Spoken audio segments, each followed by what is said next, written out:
तो स्वागत है दोस्तों हमारे चैनल पे। दोस्तों आज हम बात करने वाले हैं कक्षा 6 का साइंस और पाठ का नाम है भोजन के घटक। ठीक ना। भोजन के घटक सारा कुछ जानेंगे और अंत में हम क्वेश्चन आंसर भी करेंगे। तो समझेंगे, पहले पाठ को पढ़ेंगे नहीं समझेंगे, क्योंकि पढ़ना तो कोई भी पढ़ लेगा, लेकिन समझने की बात आता है ना, वहाँ पे समझने में दिक्कत होती है, इसलिए हम समझेंगे। ठीक। तो ये देखिए अध्याय 1 में हम लोग पढ़ चुके, पार्ट 1 में चैप्टर 1 में कि भोजन किसे कहते हैं और वह कहाँ से आता है। तो भोजन कहाँ से आता है? पेड़ पौधे एवं जीव जंतुओं से। ठीक। जितना भी हमारा भोजन आता है वह आता है पेड़ पौधे एवं जीव जंतुओं से। और उसमें हम लोग ये भी जाने कि अलग अलग राज्यों के लोग अलग अलग भोजन करते हैं। ठीक। अब हम जानेंगे इस पदार्थ में भोजन के घटकों के बारे में। तो चलिए हम शुरू करते हैं। तो हमारा यहाँ तक तो क्रियाकलाप दिया हुआ है। देखिए क्या क्रियाकलाप है, इसको हम सभी ने पढ़ लिया है, चैप्टर 1 के बारे में बताया गया है। उसके बाद आमतौर पर हम क्रियाकलाप 1 एक्टिविटी 1, आमतौर पर हमारे आहार में अन्न से बना कम से कम एक व्यंजन होता है। यानी कि एक से अधिक प्रकार के ही हम खाते हैं। जैसे कि सब्जी हो गया, दाल हो गया, तो 2-3 प्रकार के हो जाते हैं। फिर पूड़ी हो गया, या फिर रोटी हो गया, या फिर चावल हो गया, भात हो गया। ठीक। दूसरे खाद्यान्नों में दाल, मांस या कोई अन्य व्यंजन सब्जी हो सकती है। दही, मीठा मट्ठा, अचार भी शामिल हो सकता है। ठीक ना। इस तरह के आहार के कुछ उदाहरण सारणी 2.1 में दिया गया है। अध्याय 1 में प्रस्तावित क्रियाकलाप 2 में आपके द्वारा सारणी में दर्शाए गए व्यंजन को छाटिए, इस सूची में कुछ अन्य व्यंजन को जोड़िए। मतलब कि व्यंजन मतलब होता है कि रसोई का भोजन, जैसे कि एक से अधिक प्रकार के जितने भी खाने के सामान होंगे उन सभी को व्यंजन कहेंगे। ठीक है ना। तो हम लोग नहीं बोलते आज बहुत स्वादिष्ट व्यंजन बना है, यानी कि बहुत स्वादिष्ट खाने का चीज़ बना है। कभी कभी हम अपने भोजन में वस्तुतः इन सभी व्यंजनों को नहीं ले पाते, जैसे कि जितने भी हमारे शरीर को ज़रूरत होती है वो सभी हम नहीं ले पाते हैं। यदि हम मात्रा में हो तब वही खा लेते हैं जो रास्ते में उपलब्ध हो। हम अगर हम कहीं रास्ते में जा रहे हैं यात्रा में, तो जो भी मिलता है रास्ते में हम वही खा लेते हैं। ठीक ना। तो क्या होता है ऐसे में कि हमसे कुछ लोगों के यह संभव नहीं हो पाता कि इस तरह के विभिन्न व्यंजन हर समय खा सके। सभी लोगों के लिए संभव नहीं है ना दोस्तों, कि सभी को घर में पूड़ी बने, सभी के घर में खीर मिले, सभी के घर में दूध मिले। बहुत से लोग गरीब होते हैं तो उनको नहीं मिल पाता है। ठीक ना। इस तरह के व्यंजन सभी को मतलब खाने की चीज़ उपलब्ध नहीं हो पाती है। आहार में विभिन्न प्रकार के खाद्य पदार्थों की इस तरह का वितरण कोई आधार होना चाहिए। क्या हमारे शरीर को विशेष प्रयोजन के विभिन्न प्रकार की भोजन की आवश्यकता होती है?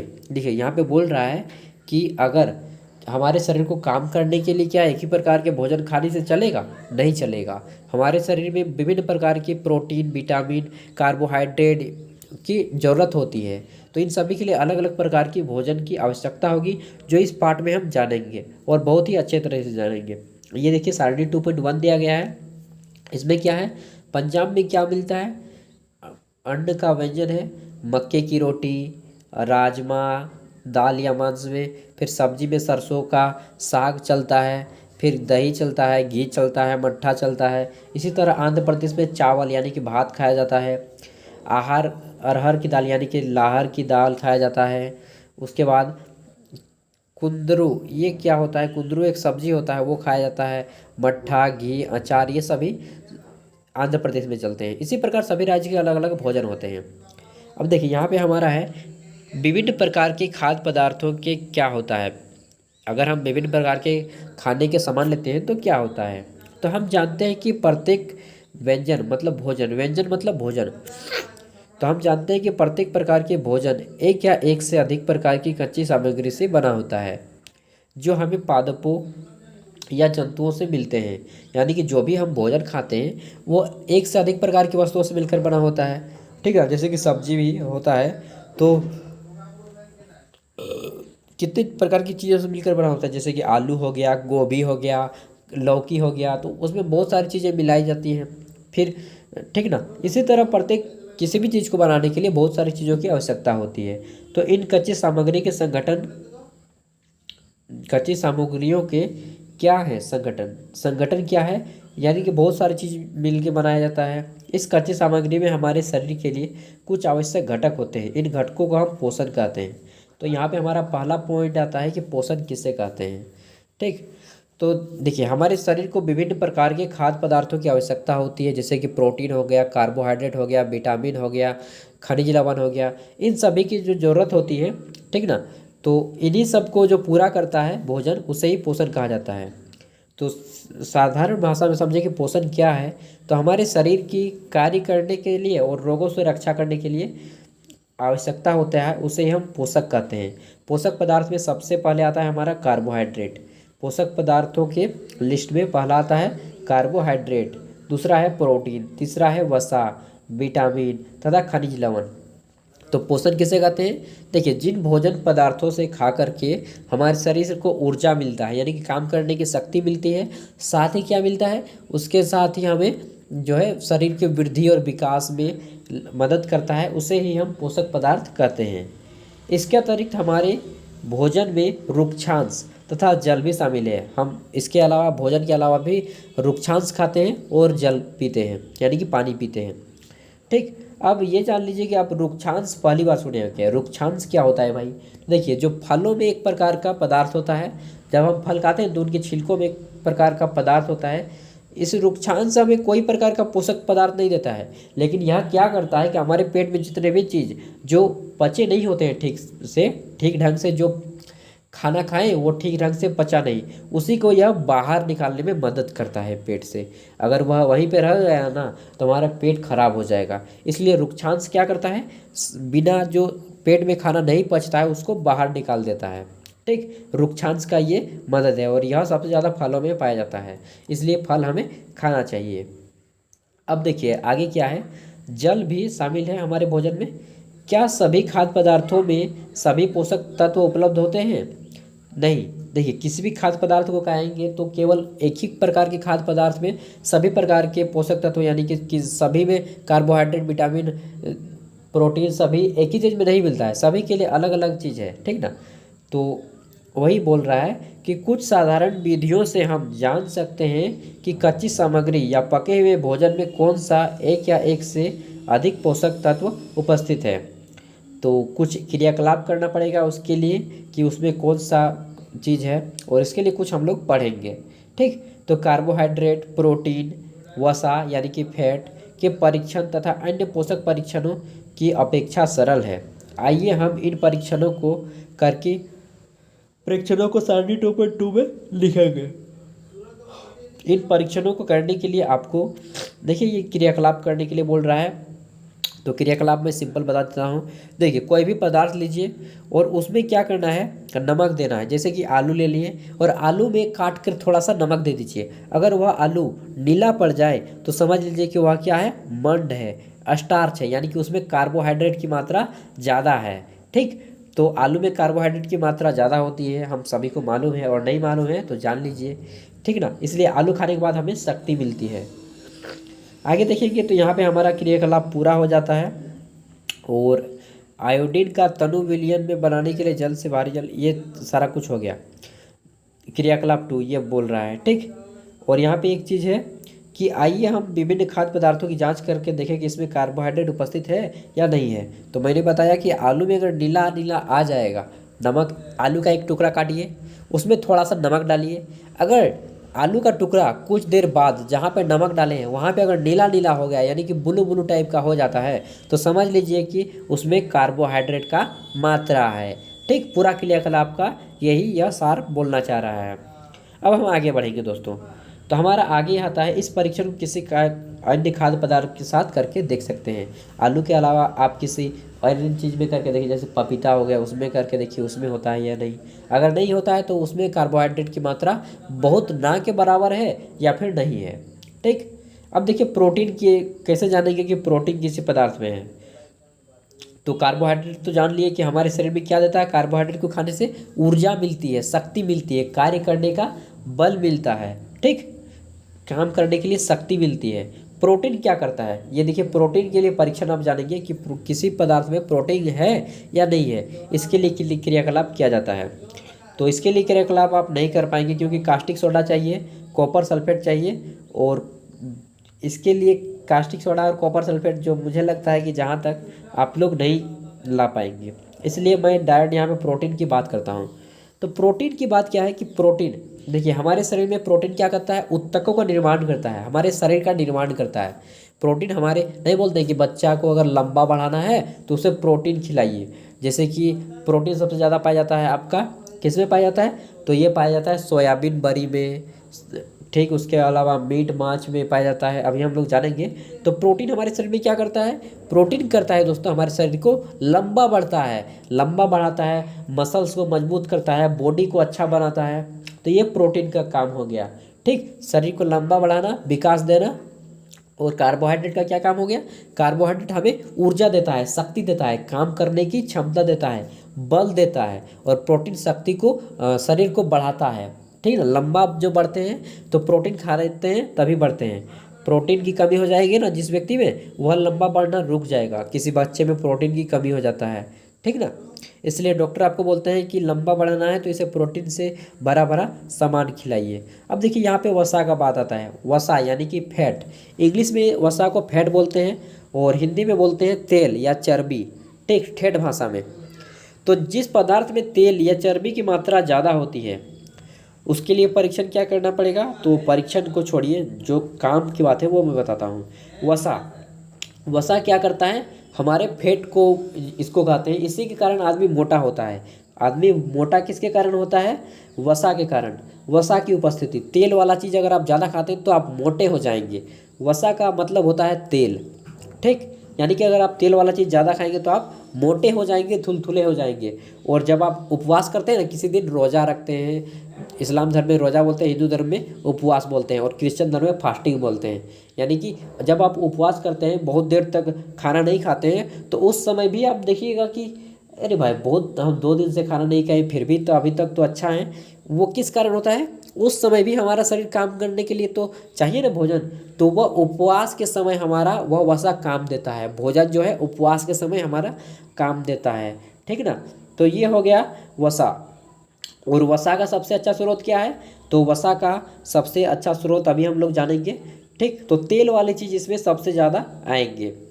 और वसा जो है भोजन के, मतलब कार्बोहाइड्रेट में जितना आपको ऊर्जा मिलेगा ना, कैलोरी, उससे ज़्यादा, अगर 50 ग्राम कार्बोहाइड्रेट में मान लीजिए कि हमको 500 कैलोरी मिल रहा है, और 50 ग्राम वसा खाएंगे तो 500 कैलोरी से ज़्यादा मिलेगा हमें कैलोरी, ठीक। वसा में 50 ग्राम का वही वसा खा लिए, वसा वाला पदार्थ, तेल वाला पदार्थ, तो ज़्यादा कैलोरी मिलेगा। तो इसके मतलब ये मत समझना कि अब केवल वसा का ही तेल का चीज़ खाएंगे, ज़्यादा खाएंगे तो आप मोटे हो जाएंगे, ठीक ना। अब जानेंगे हम, उसके बाद यहाँ पे आते हैं तो हमारा आता है विटामिन, विटामिन तथा खनिज लवण। अब देखिए हम लोग 3 पदार्थ के बारे में अभी जाने, कार्बोहाइड्रेट, प्रोटीन और वसा।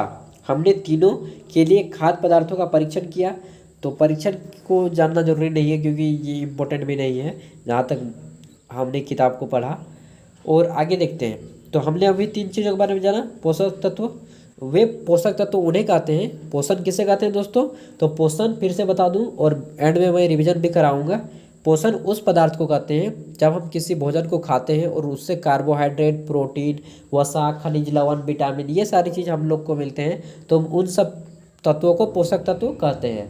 और पोषण किसे कहते हैं, तो पोषण जिससे हमारे शरीर को, जिस भोजन को खाने से हमारे शरीर को ऊर्जा तथा विकास मिलती है, उसे हम पोषण कहते हैं, ठीक। और पोषक तत्व ये हो गए, कार्बोहाइड्रेट, प्रोटीन, वसा, ये सभी पोषक तत्व हो गए, ठीक। अब हम जानेंगे विटामिन और खनिज लवण के बारे में। तो विटामिन हमारे शरीर में क्या करता है, शरीर में जो है ना विटामिन, वह रोगों से लड़ने से रक्षा करता है, हमारे शरीर को रोग लड़ने से रक्षा करता है, रोग होने नहीं देता जल्दी। तो जैसे कि अन्य पोषक तत्व हमारे शरीर के लिए आवश्यक है दोस्तों, जरूरी है, इसी प्रकार विटामिन भी हमारे शरीर के लिए बहुत ज़रूरी है। हम लोग को घर में अक्सर बोला जाता है ना कि आप विटामिन वाला भोजन खाइए। अब देखिए कौन कौन सा भोजन खाएंगे कि आपको कार्बोहाइड्रेट मिलेगा, तो कार्बोहाइड्रेट भोजन को ऊर्जा देने वाला भोजन कहा जाता है। किस भोजन को ऊर्जा देने वाला भोजन कहा जाता है, कार्बोहाइड्रेट को। अब देखिए सबसे ज़्यादा कार्बोहाइड्रेट किस में पाया जाता है, तो सबसे ज़्यादा पाया जाता है दोस्तों आलू और चावल में, आलू और चावल में यानी कि भात में। उसके बाद गेहूं में पाया जाता है, उसके बाद बाजरा में, फिर मक्का में यानी कि मकई में, आम में, तरबूज में, गन्ना में, उसके बाद कतारी में यानी कि ईख में, गन्ना में, ठीक।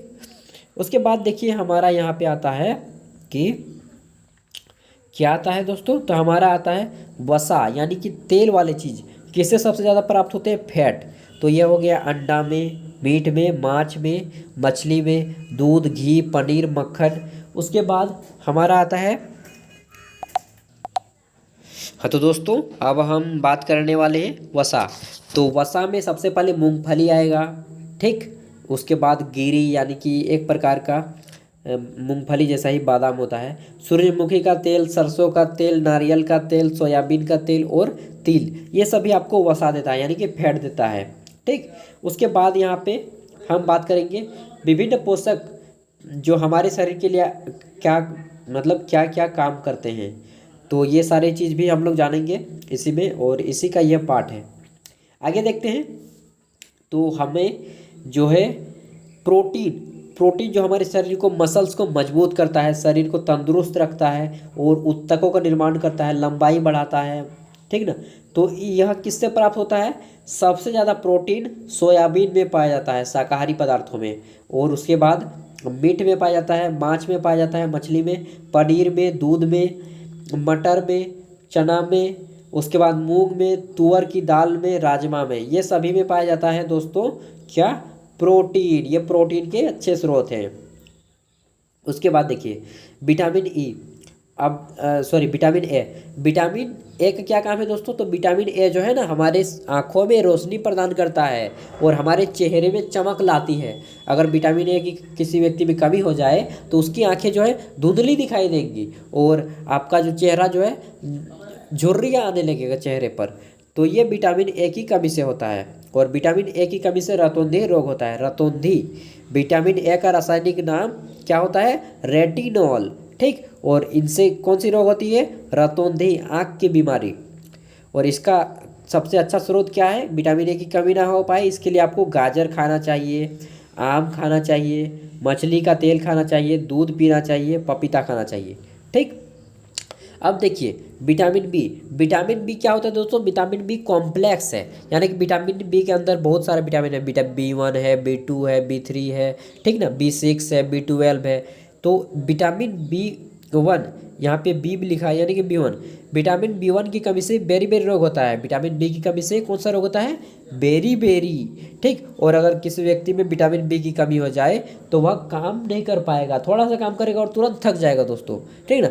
अब मान लीजिए थोड़ा सा कहीं पे साइकिल चलाया और वह तुरंत हाँफने लगा, ठीक ना। तो विटामिन बी की कमी से बेरी बेरी रोग हो जाएगा। तो विटामिन बी की कमी ना हो जाए इसके लिए क्या खाना चाहिए, मछली का जो लादा होता है ना, लादा यानी कि लीवर, यकृत, वो आप पकौड़ा बना के खाइए, अच्छा रहेगा। उसके बाद गेहूँ खाइए, चावल खाइए। और साथ ही अब हम जानेंगे विटामिन सी के बारे में, जो कि बहुत ही इम्पोर्टेंट है दोस्तों। विटामिन सी क्या करता है, हमारे मसूड़ों यानी कि दांत को मजबूत करता है, पायरिया नहीं लगने देगा। और अगर आपको किसी भी रोग जल्दी जल्दी हो जाता है ना, तो विटामिन सी का अगर खाएंगे तो आपको रोग नहीं होगा, जल्दी जल्दी से आप बीमार नहीं पड़ेंगे। और इसका क्या फ़ायदा है विटामिन सी का, विटामिन सी अगर आपको कहीं पे घाव हो जाता है तो यह घाव को जल्दी ठीक कर देगा, अगर आप विटामिन सी आपके शरीर में अच्छा खासा है तो विटामिन सी के लिए क्या करना चाहिए दोस्तों, किसी व्यक्ति को अगर विटामिन सी की कमी हो जाए तो उसे आंवला खाना चाहिए, नींबू खाना चाहिए, खट्टे पदार्थ खाने चाहिए, ठीक है ना। इसमें टमाटर भी है, संतरा भी है, अमरूद भी है और मिर्च भी है, विटामिन सी के अच्छे स्रोत। अब हम बात करेंगे विटामिन डी के बारे में। उसके बाद विटामिन ई और के यहाँ पे नहीं दिया है, फिर भी मैं बता दूंगा। विटामिन डी, विटामिन डी क्या करता है दोस्तों, तो विटामिन डी हमारे शरीर के हड्डियों को मजबूत करता है, सबसे मेन काम हड्डियों को मजबूत करता है। अगर किसी व्यक्ति को घर में ही रहता है ना, जैसे बड़े बड़े घर के लोग हमेशा घर के अंदर घुसे रहते हैं, चाहे ऑफिस के अंदर घुसे रहते हैं, तो ऐसे में उनको सूर्य का प्रकाश नहीं मिल पाता है।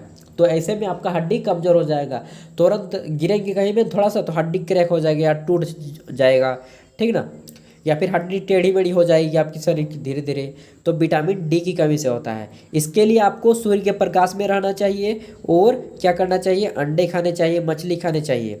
अब हम बात कर लेते हैं विटामिन ई। विटामिन ई भी होता है ABCDE। ई में क्या होता है, आपको बांझपन की शिकायत आएगी, या तो अगर आप युवा हैं तब आपको समस्या आ सकती है बांझपन की। इसके लिए आपको जो है अच्छे अच्छे फल खाने चाहिए। उसके बाद विटामिन के आता है। विटामिन के एक प्रकार का विटामिन होता है, उसमें अगर आपकी कमी हो जाएगा ना तो आपको विटामिन के में क्या हो जाएगा, आपको जो है रक्त बहना बंद नहीं होगा, हीमोफीलिया रोग हो जाएगा जल्दी, ठीक ना।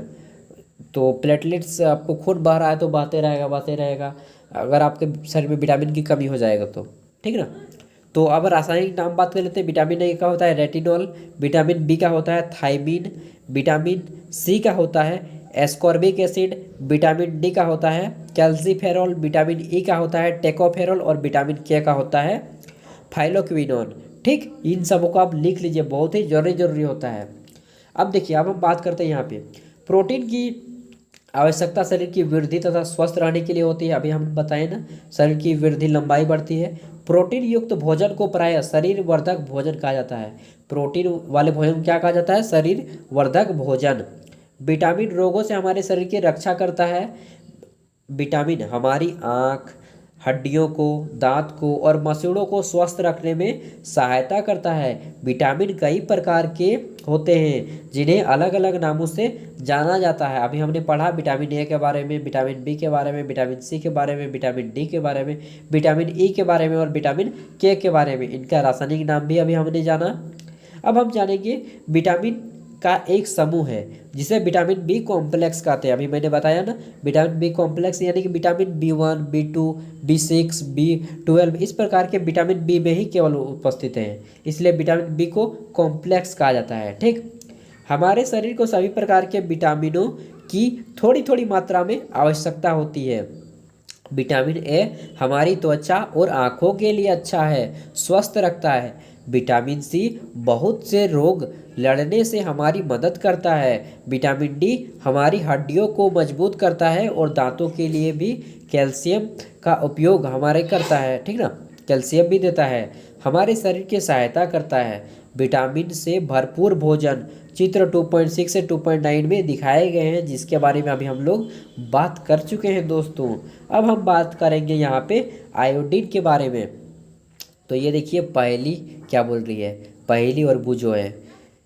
तो बुझो बोल रहा है हमारा शरीर भी सूर्य के प्रकाश की उपस्थिति में विटामिन डी बनाता है। इन दिनों कई लोग सूर्य के प्रकाश में नहीं आ पाते, जिससे उनकी विटामिन डी की कमी हो जाती है। इसलिए प्रत्येक दिन कम से कम आधा घंटा ही सही, लेकिन सुबह का सूर्य के प्रकाश में रहिए, ठीक ना दोस्तों। अब हम बात करेंगे आयोडीन।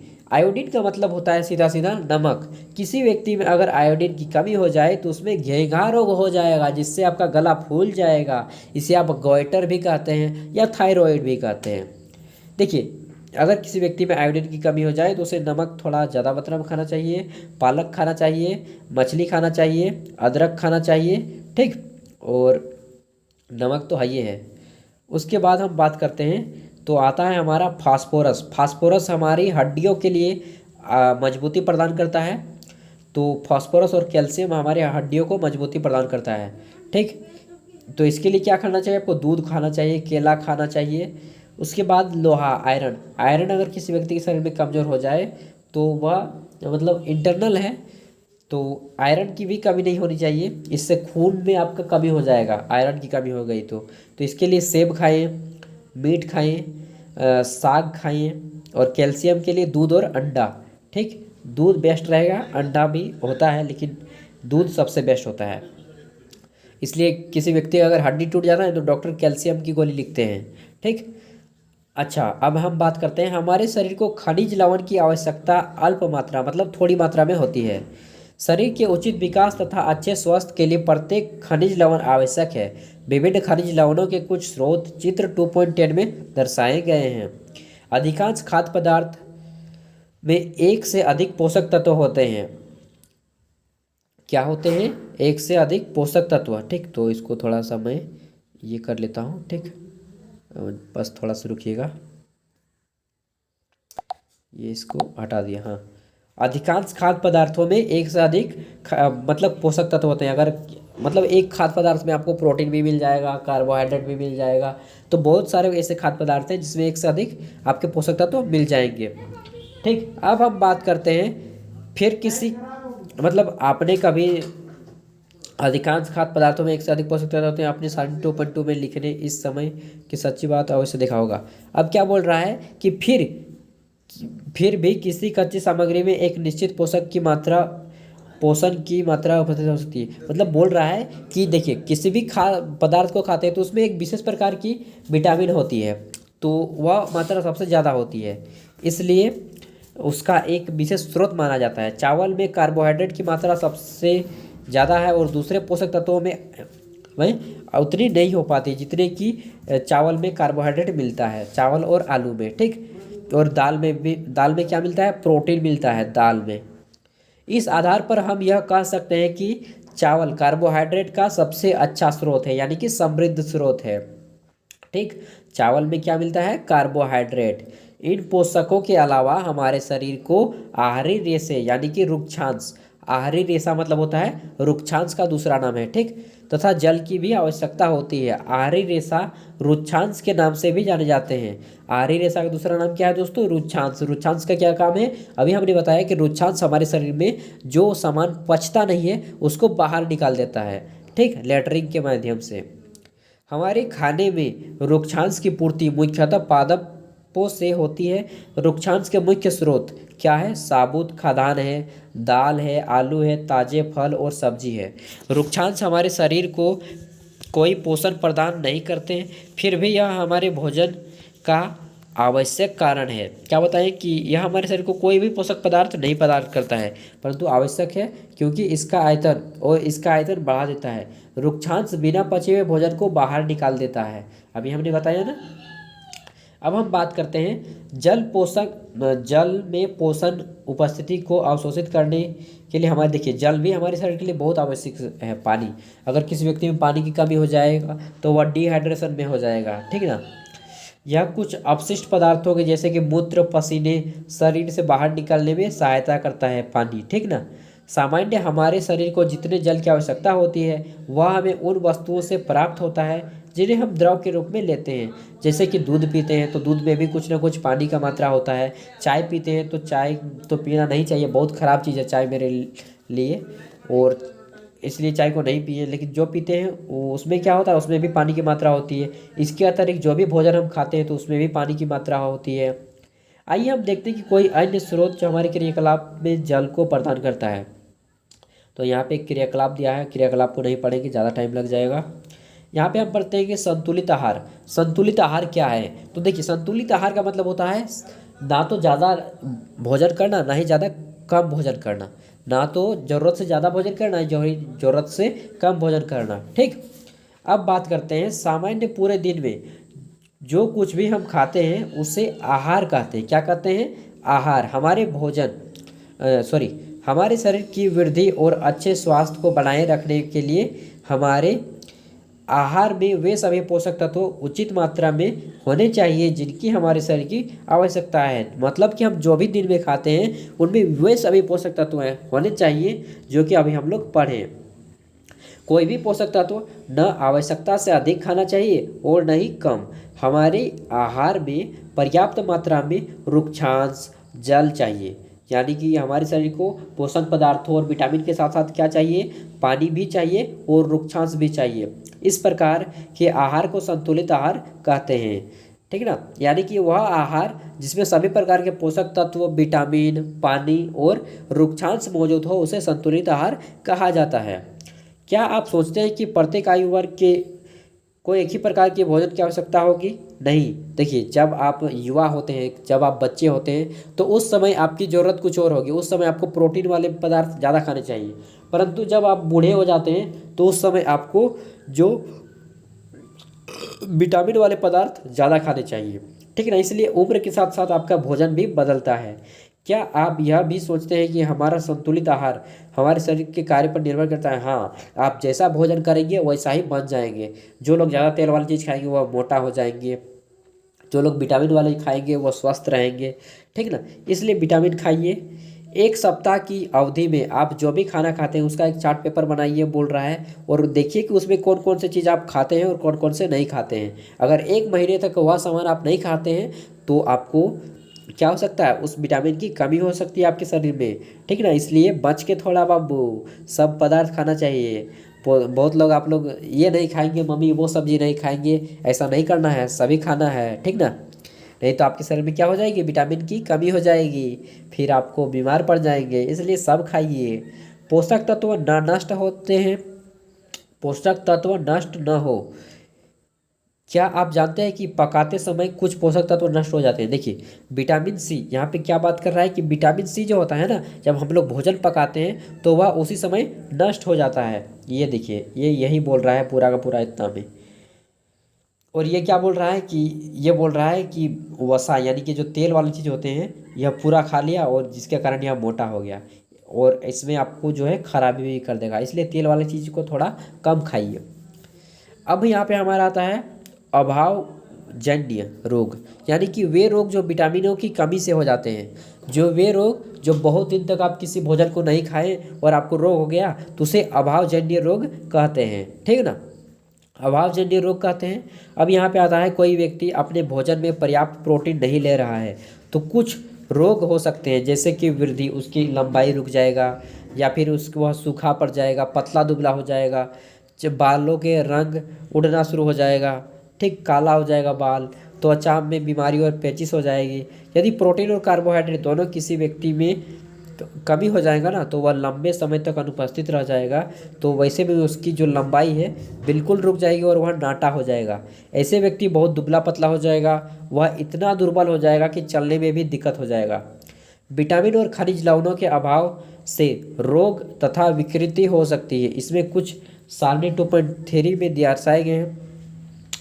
सभी अभावजन्य रोगों की रोकथाम के लिए संतुलित आहार ली जानी चाहिए, यानी कि वे सभी आप भोजन करें जिसमें कि सभी प्रकार के विटामिन हो, सभी प्रकार के पोषक तत्व उपस्थित हो, सभी प्रकार के कार्बोहाइड्रेट, प्रोटीन, खनिज लवण, मिनरल्स, आयरन सभी प्रकार मौजूद हो, ठीक है ना। तो ऐसा भोजन कीजिए। अब हम बात करते हैं क्वेश्चन आंसर की। तो हमने सारा कुछ पढ़ लिया। यहाँ पे एक चार्ट पेपर है। विटामिन ए की कमी से क्या होता है, आँख की कमजोरी होती है, सभी मैंने आपको बता दिया। विटामिन बी की कमी से वेरी वेरी रोग होता है। विटामिन से स्कर्वी रोग होता है। विटामिन डी से रिकेट्स रोग होता है। विटामिन कैल्शियम की कमी से हड्डियाँ कमज़ोर होती हैं और दांत भी कमज़ोर होता है। आयोडीन की कमी से घेंघा रोग होता है, यानी कि गाइटर होता है।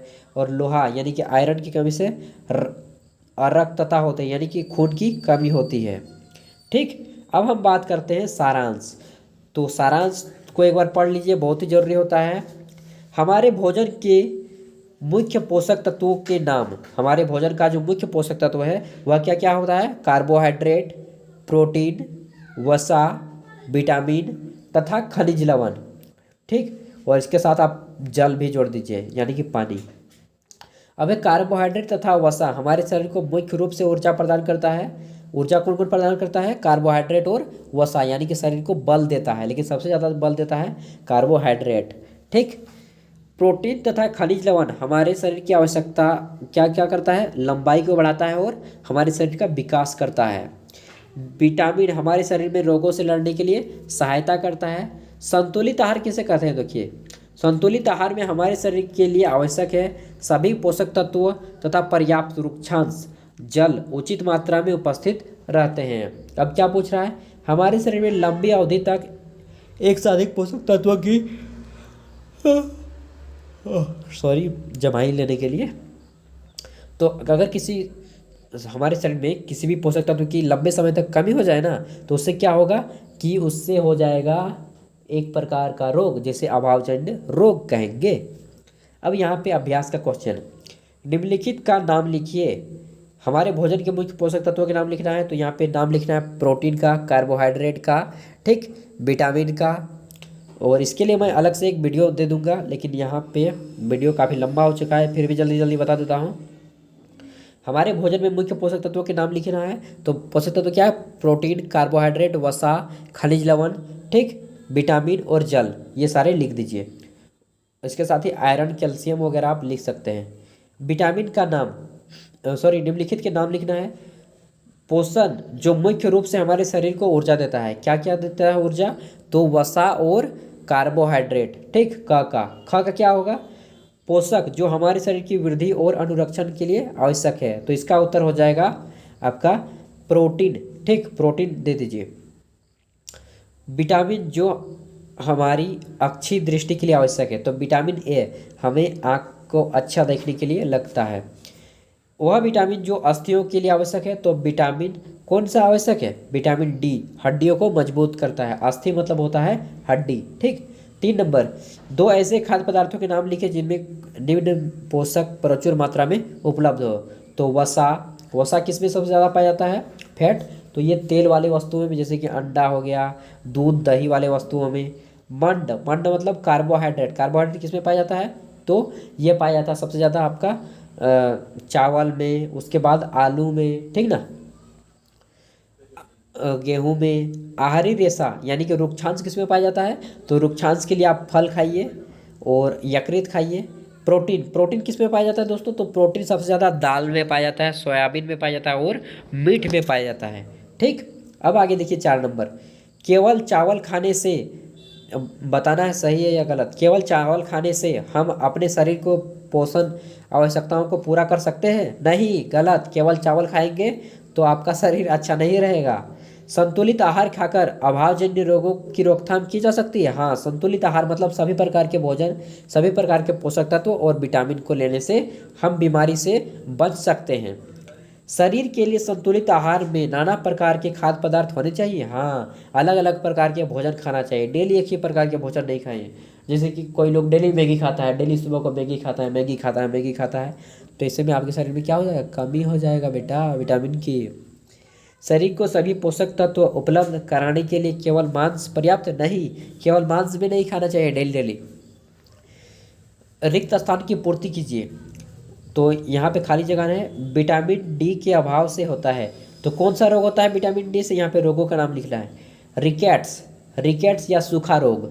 सूखा रोग विटामिन डी के अभाव से होता है। तो एक हो जाएगा रिकेट्स या सूखा रोग, जो बोलिएगा। ख में क्या होगा?